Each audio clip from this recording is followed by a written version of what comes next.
Aribam, CEO of Fem First Foundation, Mr. Diganto Das, Registrar, Cotton University, distinguished guests who are to receive the awards, ladies and gentlemen. Before I begin my speech, I want you all to close your eyes and think of the greatest leader of all time.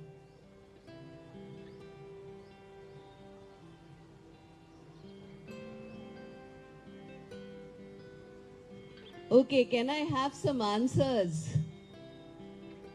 The girl in black, you were really meditating. Yes. Who did you think of?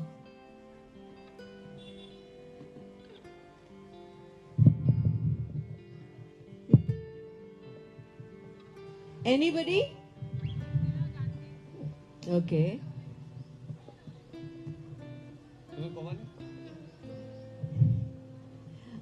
अपना लोग?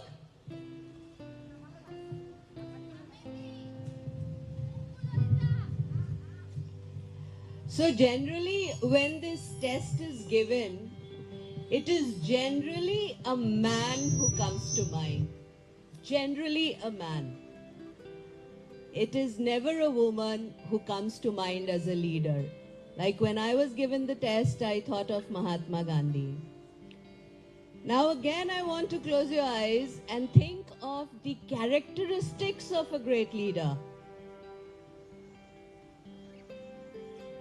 You can say it with open eyes also.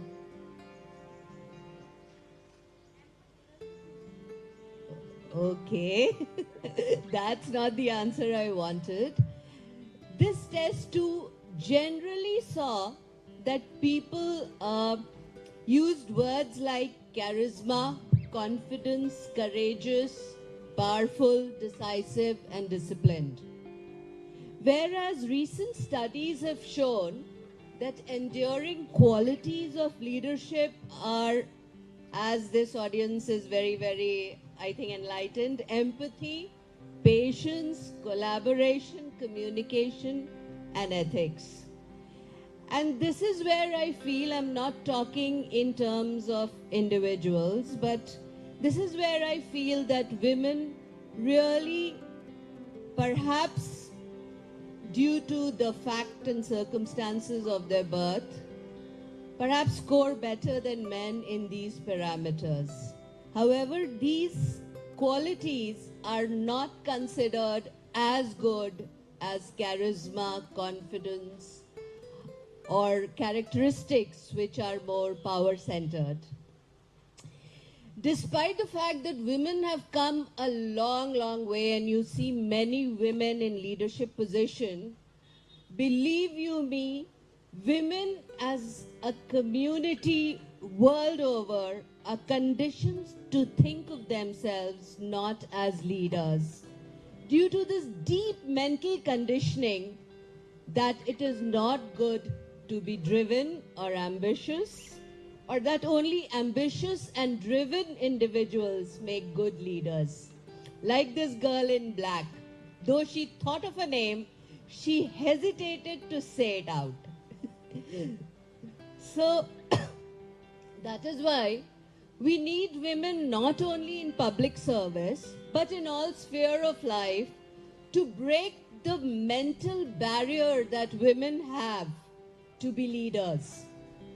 Or we have to be more macho in our traits if we want to be leaders, which we women have internalized within us. I just recall a very interesting anecdote. From being a very boisterous Bihari, I was allotted Assam cadre. And when I was allotted Assam cadre, I became a little soft-spoken. So when I went to Delhi on deputation, I used to be soft-spoken. And then I saw that nobody used to pay any attention. All my staff was blatantly disobeying me. So then, the Bihari in me one day came out and I really scolded them.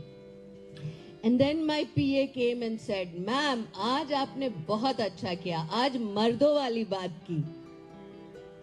So, the fact that I was not a woman, but had become a mard, and I think many of the officers who are from the service would testify to this, that more often we have to behave like men to be taken seriously in the public service, in any other domain, that we need to lose our femininity to be taken seriously in any sphere. And that is a stereotype which I think we as women, we need to do away with. That's why we need women in leadership positions to be role models.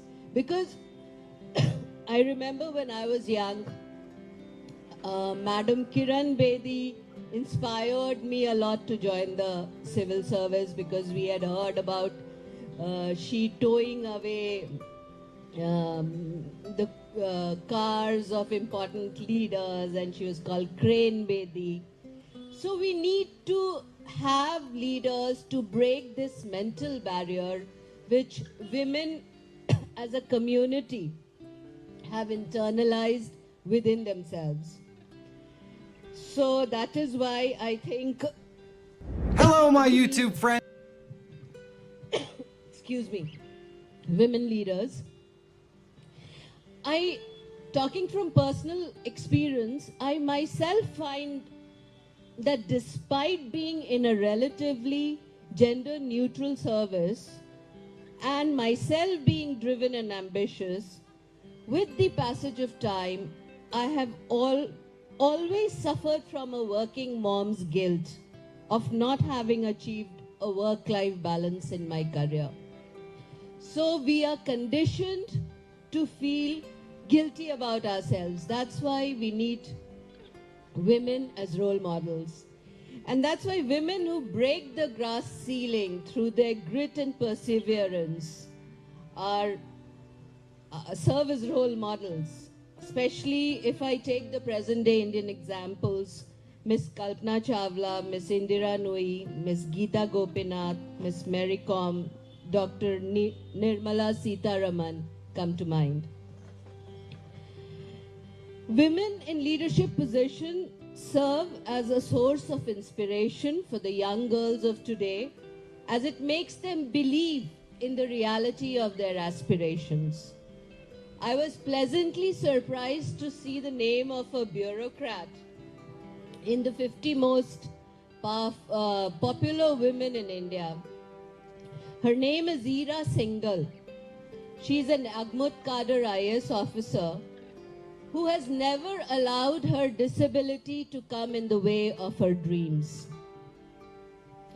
Also, as we all know, the UN has made expanding women's participation in public administration a development priority, because gender equality in public administration gives women not only a voice at the table, but also has a positive impact on policy making in terms of equity, inclusiveness, and also diversity, which are also some of the main pillars of the Sustainable Development Goals, which is the avowed objective of most of the countries today.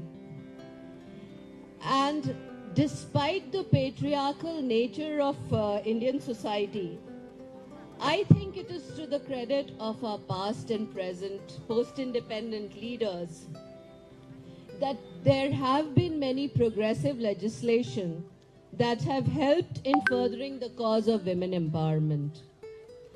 I can say with considerable confidence that in India, 1/3 seat reservation for women in the Panchayati Raj institution has been a landmark step for identifying the leadership potential of women to public service at the local government level. Many doubts have been raised, but despite the doubts, many remarkable women leaders have emerged with many positive outcomes on issue of redressing the structural inequities of access to resources and backing policies that encourage the advancement of all people, especially those facing disadvantages. The 2013 Harassment of Women at Workplace Prevention, Prohibition and Redressal Act is popularly known as the POSH Act, has not only widened the definition of the workplace to cover the informal sector, but has also included domestic workers. The amount of passion and commitment which our grassroots public officials like our nurses, our ANMs, our ASHAs, our AWCs, our women police officers, constables, women civil servants have shown in combating COVID is indeed admirable. They have risked their lives and safety to save millions of lives during COVID. I would also like to emphasize that any effort to ensure gender parity of half the population of India would be incomplete without addressing the inequities which exist within the gender. I am able to assume leadership position and discharge my official duties because some Moni Didi, some Usha Didi, some Shirley Didi has taken care of my household. So unless these inequities are addressed and the movement gives a voice to the more disadvantaged and the marginalized within us, so that they too become leaders, the movement will never be considered inclusive and will be always dismissed as an urban elite phenomenon. Additionally, women's quest for leadership to actually reflect their representation can only be a win-win situation if the mindset of the other gender realizes that women are equal partners, be it at home, family, work, or society. And the sex of the child is just a fact of birth and not a determination of their pre-identified identity. The women's movement would also need to realize that there can be different identities within society, like the LGBTQ community, and there should be an inclusive space for all. Only when men, women, and other marginalized communities learn to respect and treasure each other's identities can we have an inclusive, diverse, and equitable world. So in the end, on leadership of women need not be based on diminishing the role of men or any other gender in their contribution to a more inclusive and equitable society, as only when all the wheels of a cart are in balance can we achieve our highest potential as individual or as a nation. Thank you.